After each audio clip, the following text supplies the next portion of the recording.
You unlock this door with the key of imagination. Beyond it is another dimension, a dimension of sound, a dimension of sight, a dimension of mind. You're moving into a land of both shadow and substance, of things and ideas. You've just crossed over into the Twilight Zone.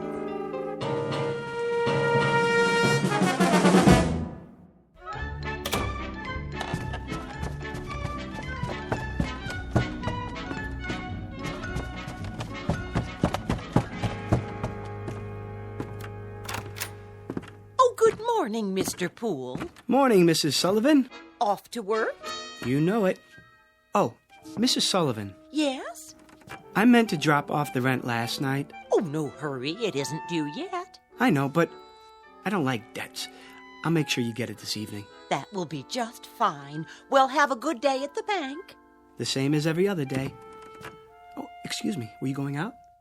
Just to bring in the paper. Oh, let me get it for you. You don't have to do that. No problem.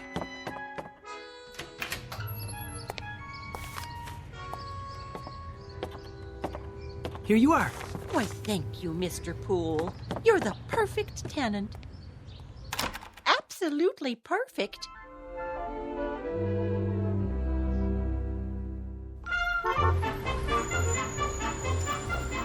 Paper, get your paper.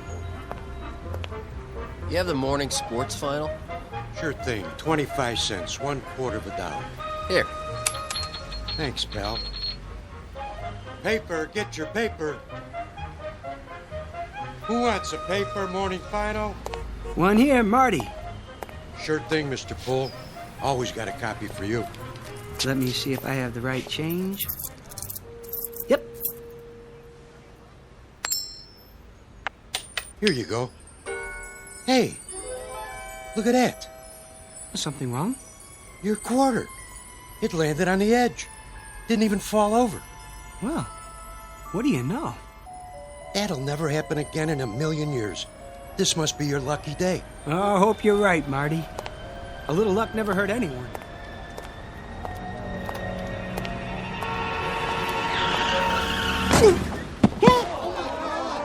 Oh, that poor man. What happened? That car, it hit him. Did you see it? Somebody call an ambulance. Mr. Hector B. Poole, resident of the Big Apple, the Glass Canyon, hoping to survive an assault on his senses, all 6 of them. Flip a coin and keep on flipping it. What are the odds? Half the time it will come up heads and half the time tails. But in one wild, freakish chance in a million, it will land on its edge. Mr. Poole, a bright human coin on his way to the bank in the Twilight Zone. And now, The Twilight Zone and our story, A Penny for Your Thoughts, starring David Eigenberg with Stacy Keach as your narrator. Stand back! Look what you did! I didn't see him, honest. He just stepped off the curb. Where's the ambulance? Oh, what happened? Easy, mister. You all right? Oh, I think so. Oh, just give me a hand. Look, lie still. I'll get a doctor. Oh, no. I don't need a doctor. I mean, if you'll help me get up. You sure? You ought to take it easy. Yeah, at least get an x-ray. Why? No scrapes, no scratches, no broken bones. I seem to be fine. He should stay down. I would. Something like that, he could sue the guy's pants off. Pardon? Oh, I just said, wait till you get to the hospital. You never know. No need for that, really. Oh, you don't know how sorry I am, sir. Oh, no harm done. I swear, I didn't see you step off the curb. If you were hurt, God, I could never forgive myself. You clumsy idiot. I wish you'd broken your fool neck. What did you say? I said, if you were hurt, I could never forgive myself. No, not that. The other part. I see no reason for you to be abusive. Abusive? I should have been more careful, but it was equally your fault. Are you certain you're all right, sir? I think so. Thank heaven for that. I'm simply trying to say how grateful I am that you weren't injured. Lame-brained jaywalker. That asinine stunt took 10 years off my life. Now, see here, I'm not Let a me brush you off. Where were you headed? I was on my way to work. Well, I'll be happy to give you a lift if you like. No thanks. It's not far. I think I'd rather walk.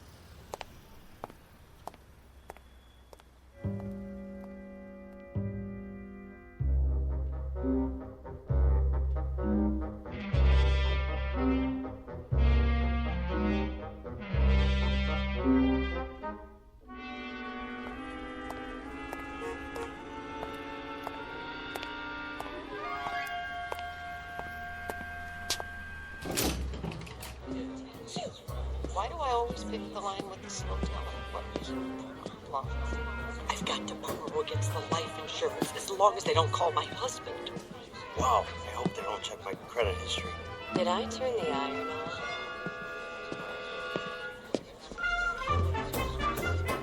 Well, well, Pool. Morning, Bran. Your watch stopped this morning? What's that? Must have. Not like you to be late. Oh, yes. No, no, it's not. It's 9:10. Something happened on the way. Did it? Bran, can I ask you a question? Go ahead. Well, why are they all whispering? Who? The customers. What about them? It's just that they're usually so quiet. I mean, nobody talks out loud in a bank, but this morning... What do you mean? You don't hear them? Hear what? Oh, I get it. Have a late night, did you? No, but on the way here, I better grab some coffee. Miss Turner just put some on.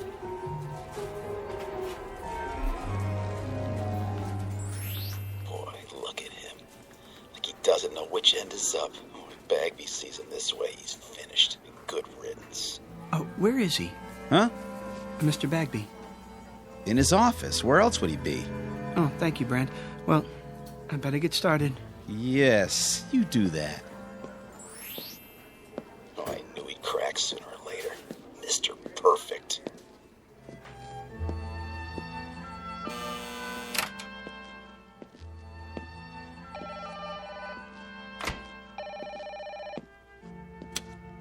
Hello?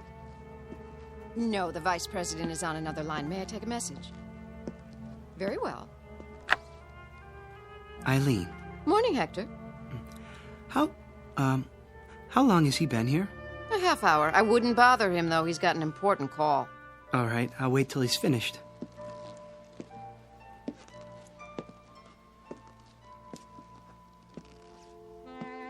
Oh, Felicia, baby! You know I care. But how would it look? And besides, Gladys has a nose for these things. Of course she would. I can see the headlines. Prominent banker divorces wife to marry chorus girl. No, Felicia, you misunderstand. I love chorus girls. I mean, not all of them. Only you. Yes, that's right. Look, how about this weekend? Just you and me. Yes? Mr. Bagby? Come in. Hold on. Someone's at the door. Yes, what is it, Poole? Mr. Bagby, sorry to interrupt you, but I'd like to explain. Explain what? Why I was late, sir. Were you? 10 minutes to be exact. I didn't notice. Well, as you know, sir, my record for being prompt is spotless. I pride myself on attention to duty. Yes, Poole, everyone is aware of your devotion to the bank. Well, you see, a strange thing happened, a very strange thing. Yes, uh-huh. Get on with it, you simpering idiot. You think she's going to stay on the line forever? If you ruin my weekend with Felicia, I'll string you up by the thumbs. Your weekend, sir. What? Spoil your weekend. Oh, I wouldn't want to do that. What are you mumbling about? Look, I've got an important call here. Very pressing matter. Get on with it, man. No, of course, I understand. He said weekend. Good Lord. You don't suppose he knows about Felicia? It's impossible. I've been so careful, so discreet. There. I've placed it on hold. Now then, you had something to tell me? Poole? Another time, sir. I can see that you're busy. I'd better get to my work.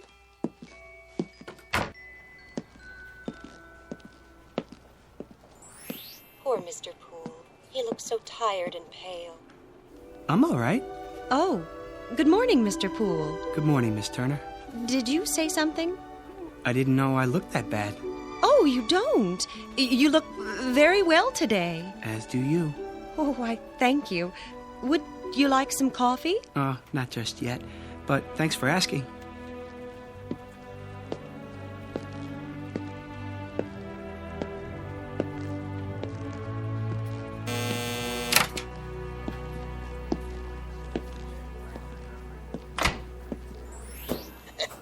Gotta make it to the game on time.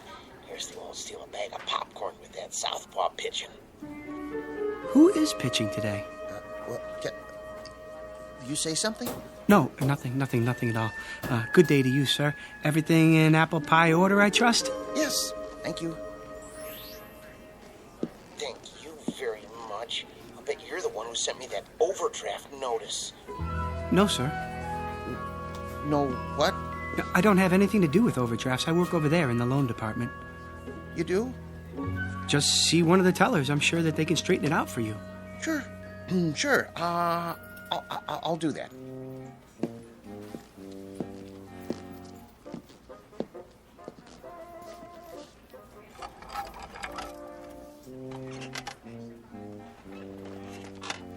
Poole? Yes. You know Mr. Sykes of Ajax Cement? Oh, yes, Mr. Sykes. How do you do? His loan has been approved. Will you see that the papers are in order? Of course. When do I get the check? Mr. Poole will take care of that for you. Here's the file. Certainly, Mr. Brand. Won't you sit down, Mr. Sykes? Everything's there. Oh, I'm sure it is. The check's for $200,000. I see. A loan for $200,000. That's quite a sum. Expanding the business, Mr. Sykes? That's right. Wrong. Well, which is it? Huh? You are aware that this loan must be repaid within 90 days. Sure I am. In full. Yeah. If I bet the money right, it'll come out to over $1 million. $1 million? No, 200,000. That's all I need. Put half on Lucky Lady in the 6. Split the rest between Nimble Runner and Crinoline at 5 to 1. Nobody will ever know I can pay back the loan with enough left over to save the company. It's gotta work. There's no other way. Or what? Bankruptcy? What did you say? Nimble Runner and Lucky Lady. Now look here, young man. And Crinoline at 5 to 1? What? That's a funny name. I don't have time for this. Am I gonna get the check or not? Everything all right here? It better be. I'm not sure. What's going on, Poole? Something wrong, Mr. Sykes. I don't know, Mr. Bagby. I signed everything. Well, then what's the problem? He just told me he's borrowing the money to bet on the horses. What? That is what you said, isn't it, sir? I said nothing of the kind. Well, and then he said that Ajax Cement was bankrupt. Ah, he's mad. Poole! Doubtless there's been a mistake. There certainly has. If you'll come with me, I'll correct it at once. I'll talk to you later, Poole. But Mr. Bag... In my office. Yes, sir.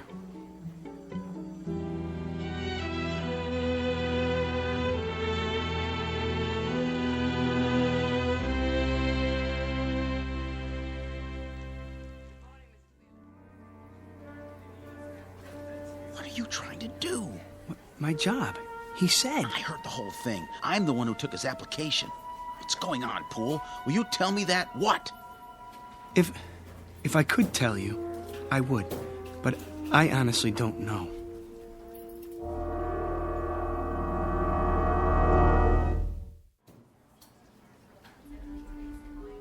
How would you like that, ma'am? Can I have it once, please, and some quarters for the laundromat? Of course. 180, 190, 200. Just a moment, I'll get your receipt. I want it in the form of a cashier's check. Oh, I'll need to get it countersigned. Money order, then. Yes, sir. That can't be all I have. Check the balance again. I've already checked it twice. If you'd like a printout of your transactions... I would, yes, so I can compare it to my records. There must be some mistake. 401, 402, 403. 20 years, the same window. Not one promotion. Nope, not me. Hello, Smithers. Oh, Hello, Mr. Poole. Don't worry, you'll get that promotion. Do you really think so? I mean, what promotion? Stick with it. You'll see. Yes, of course, but how? Have a little faith.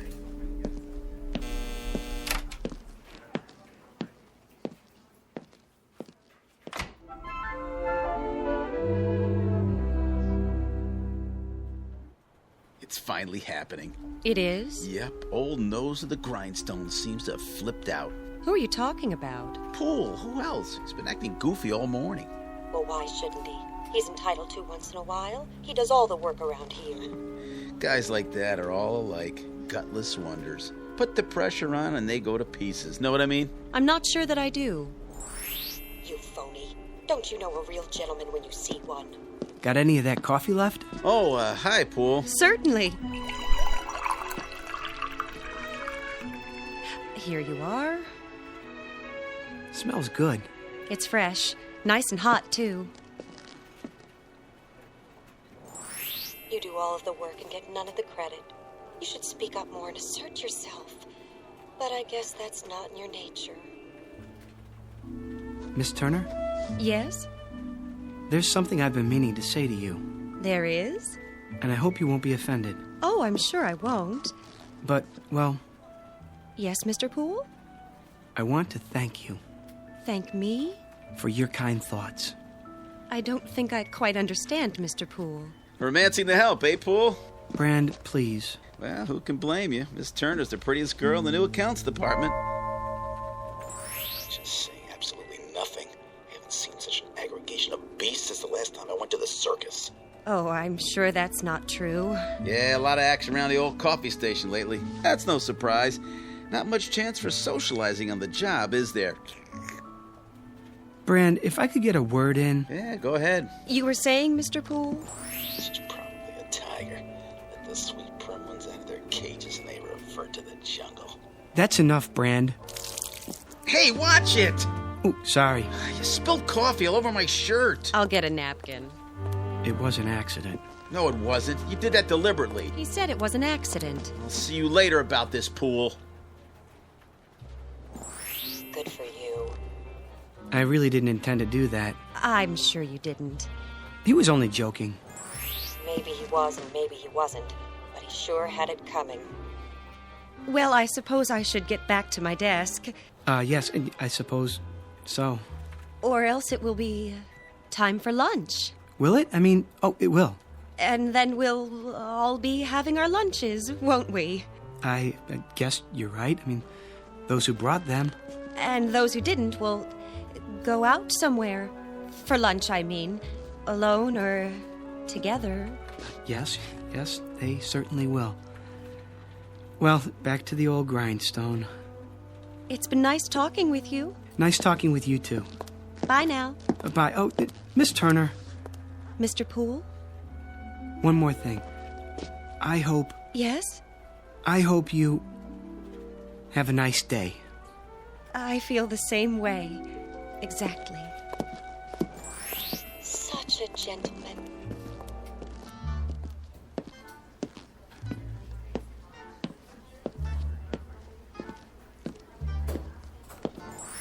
It isn't fair. Just isn't fair. I said, don't worry, Smithers. Who? Oh, Poole, were you speaking to me? Mr. Bagby's a fair man. Mr. Bagby? Yes, I'm sure he is. Good things come to those who wait. What's he watching me for? Oh, no reason. Don't let it distract you. They'll be sorry. Not much longer now. At 4:30 this afternoon, I go into the vault like I always do. I'll take my briefcase with me. No one will suspect a thing. I'll fill it with currency and be on a ship to Bermuda by nightfall. Yes, indeed. All that money. As much as I can carry. I wonder how long it will take them to discover it's gone. It's not possible. Smithers?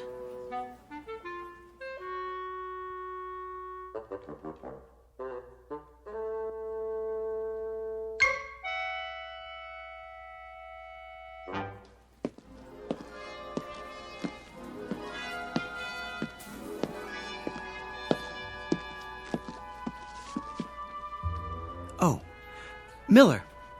Hi there, Mr. Poole. Got a minute? Sure do. Pretty quiet morning. Is that what you call it? Well, as opposed to payday, then everybody and his brother shows up. Get a little rowdy sometimes, trying to cut in line and everything. But I keep 'em in order. Teach 'em respect for the uniform. You can count on me. I know I can. That's why I wanted a word in your ear. What's up? How long have you been a guard here? Quite a few years now. Get my pension before long. And that gun in your holster, is it the same one you've always had? Sure is. Nothing beats a .38. Keep it oiled up real good. You could use it then. I mean, if you had to. Well, what do you think I got it on my belt for, Hector? To hold my pants up? Good. That's good. Why you ask? I'm not sure, but I suggest taking up a post by the door, keep your eyes open, and don't say anything to anyone just yet. I get you. Mum's the word. There he is. Was he waiting for me? Hello again. Miss Turner. I was just going back to my desk. Perfect timing. Isn't it? I mean, it is. Miss Turner, may I speak to you? Any time at all. What I have to tell you is very important. Yes, Mr. Poole? Not here in front of everyone.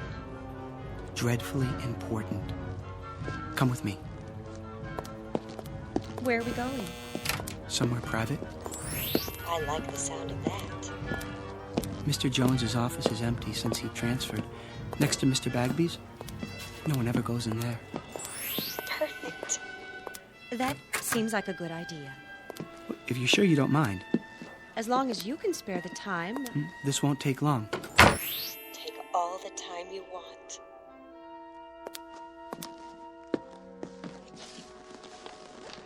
Well, what is it? You'll think I'm crazy. Is something wrong?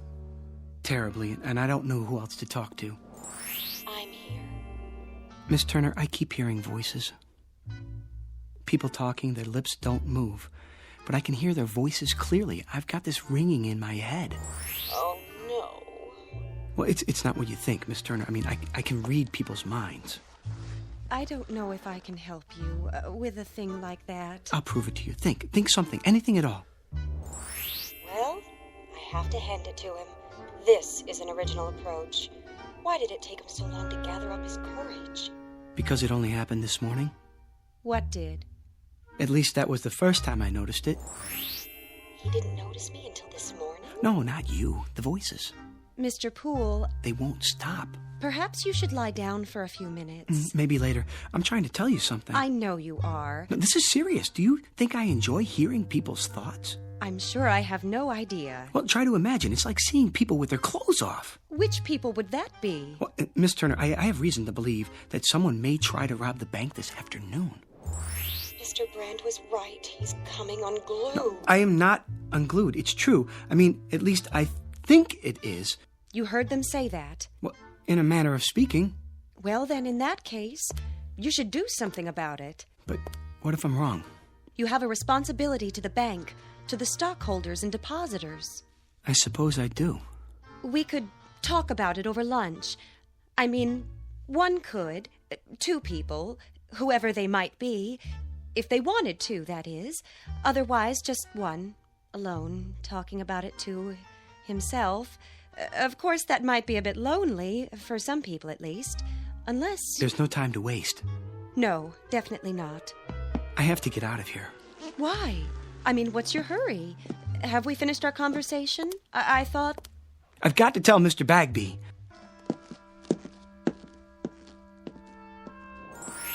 From now on, Mr. Poole, you may call me Helen.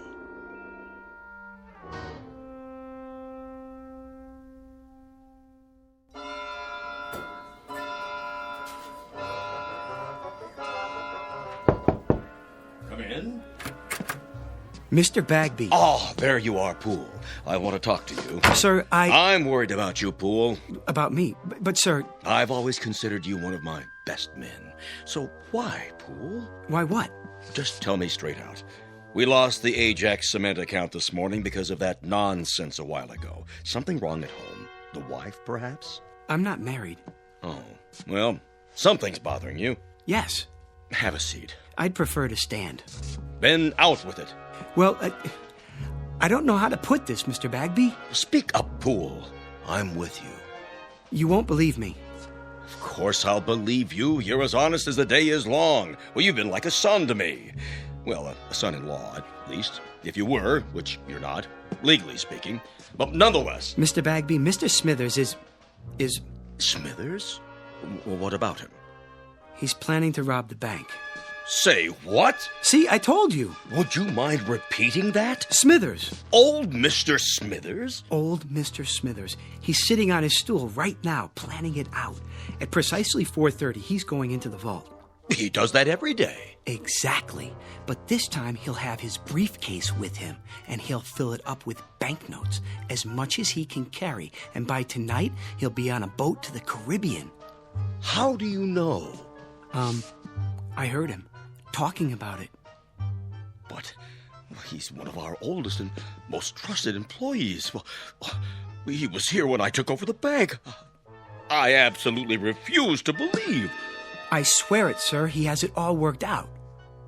Wait a minute. I take your point. Who's the one who ends up stealing the company funds? Isn't it always the most trusted employee? The man you'd least suspect? The man who's completely reliable for years until that one moment when everybody relaxes their guard and... Gotcha! He strikes. Good work, Poole. I wish it weren't true. I sort of admire Mr. Smithers. He's always there, steady as a rock, going his own way. I wouldn't have believed it if I hadn't overheard it myself. Well, no time for sentiment. Quick now, tell me the details. Well, at 4:30 on the dot, it starts. Okay, and Mr. Smithers will finish counting out his drawer as he always does, by the numbers. Thank you, folks. Good night now. Don't work too hard. And as soon as we lock the doors... See you Wednesday. You take care now. Good night, Rich.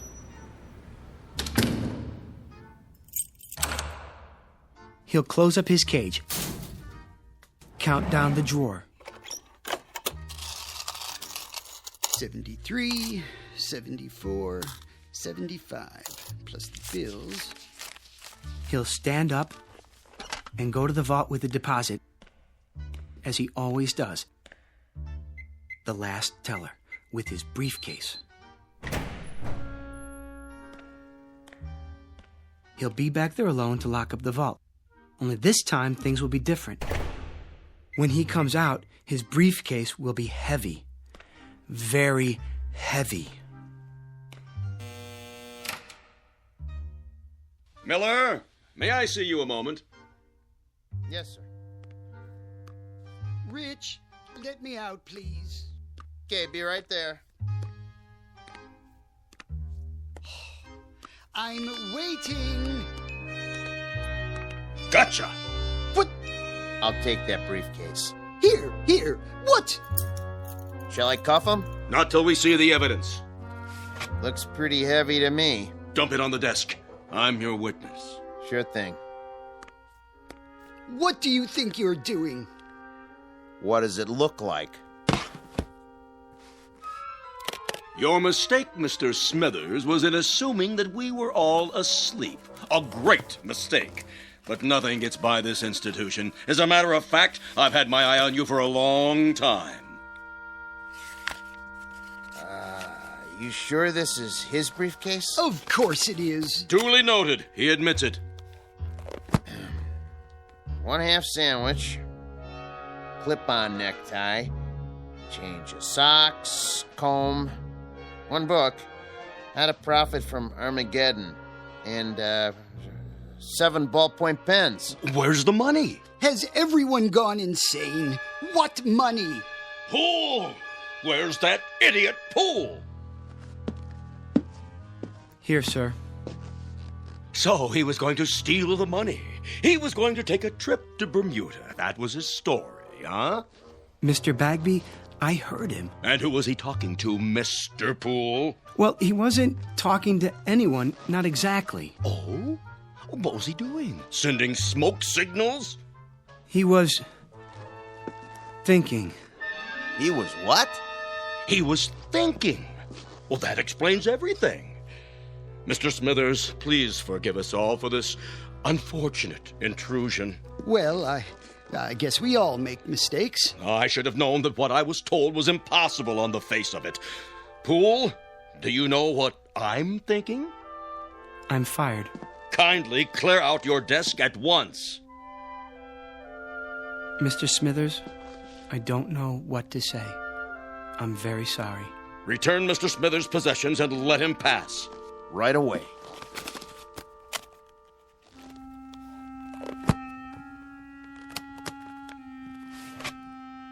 How did you know? What? It's true, of course, Mr. Poole. Yes, it's a little dream of mine. Have you ever had a dream? I have. Often. People look at me and all they see is a funny little man, frayed and old, and they never know. I have the dream almost every day. I had it yesterday and the day before that. Well, I don't always plan on Bermuda, though.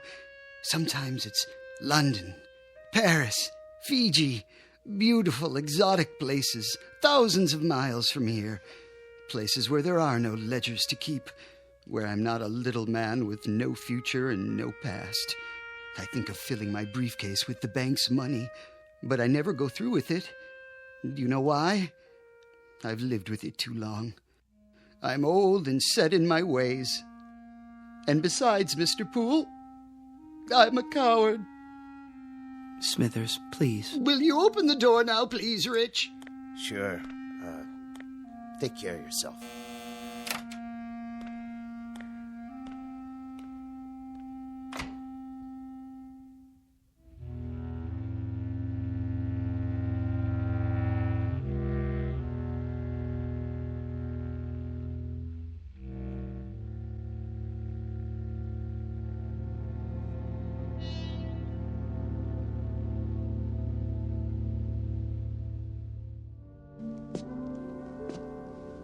Can I help you with anything?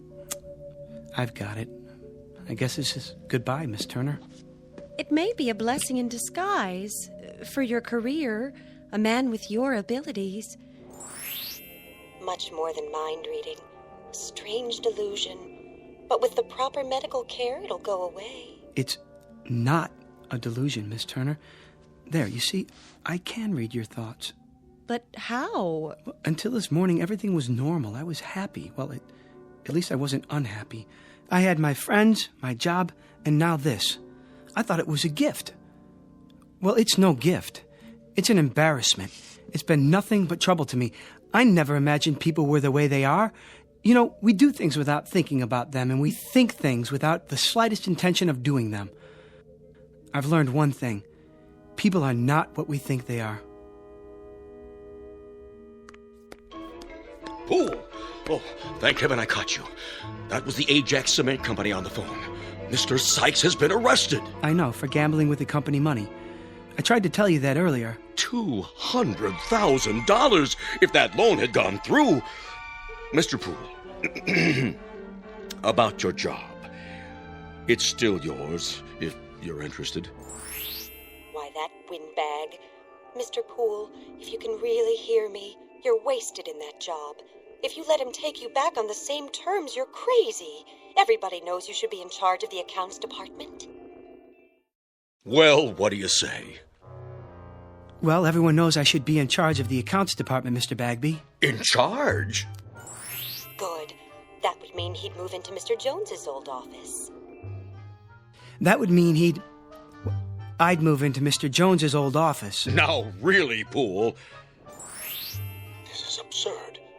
What am I standing here wasting time for? Don't let him bamboozle you. Felicia's waiting. Man, oh man, what a weekend this is going to be. Stand up for yourself. He needs you more than you need him.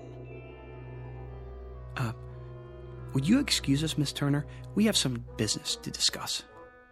All right, if you're sure. I'm sure. Business? What business? The business of Felicia and your wife, Gladys. What? I know all about it. I know where you're meeting her and when. It's impossible. No one knows about the trip or the apartment on Riverside Drive. Riverside Drive, Mr. Bagby. Am I right? Oh, all right, you win. In charge of accounts in the office next to mine. You won't say anything to anyone, will you? Not a word, Mr. Bagby. Not a word. Oh, and I forgot, there's one more thing. At the bank's expense, I'd like you to buy a round-trip ticket to Bermuda. Have it made out in the name of J.L. Smithers. I think he'd like a vacation. Are you out of your mind? Mr. Bagby? Oh. One ticket to Bermuda. Shall we go, Miss Turner? If you like. I'd go anywhere with you, but I wish you'd call me Helen.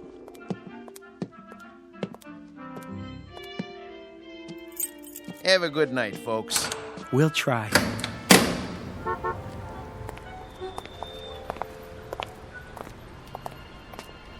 May I see you home, Helen? Well, I don't know. Of course you can, Hector. What do you think I've been waiting for?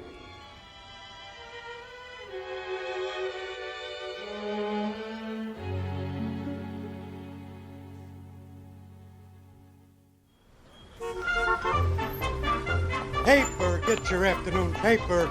Latest stocks. Oh, just a second, do you mind? Not at all. Oh, hi, Mr. Poole. Well, was I right or was I right? Was it your lucky day? I'd say so. Give me a paper, will you? Sure, this one's on the house. Oh, no. I don't like to owe anybody. Heads. You win. Hey, why'd you do that? I had that other quarter standing up all day, and nobody knocked it over till now. Well, I guess if you're the guy who stood it up, you're the guy who can knock it down. There goes your luck. Could be it's just beginning. Paper, get your late edition paper. What was that all about? Oh, nothing. Wait. What is it? Think something, Helen. Think anything.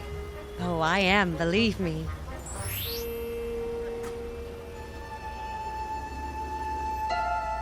Did you get that? No, I didn't. I didn't hear anything at all. It's gone. Isn't that wonderful? If you say so, dear. Toss a coin, any coin, and one time in a million it will land on its edge. But all it takes to knock it over is a slight vibration, a light blow, or even a vagrant dream. Mr. Hector B. Poole, a human coin on edge for a brief time in the Twilight Zone.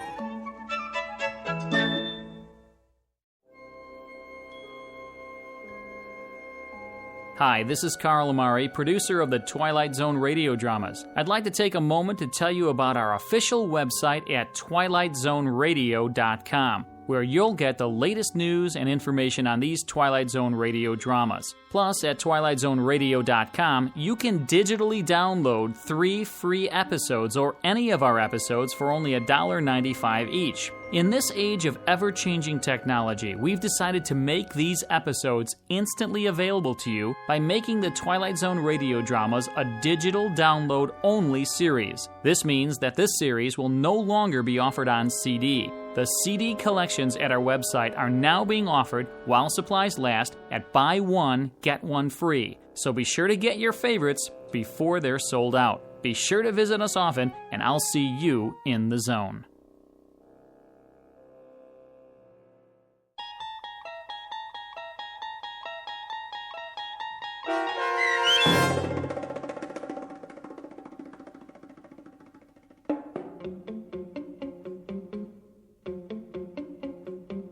A Penny for Your Thoughts, starring David Eigenberg with Stacy Keach as your narrator, was adapted for radio by Dennis Etchison and written for The Twilight Zone by George Clayton Johnson.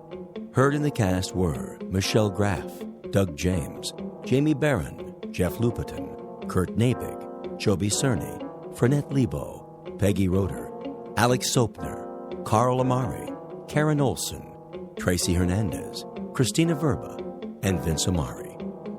This copyrighted radio series is produced and directed by Carl Amari for Falcon Picture Group.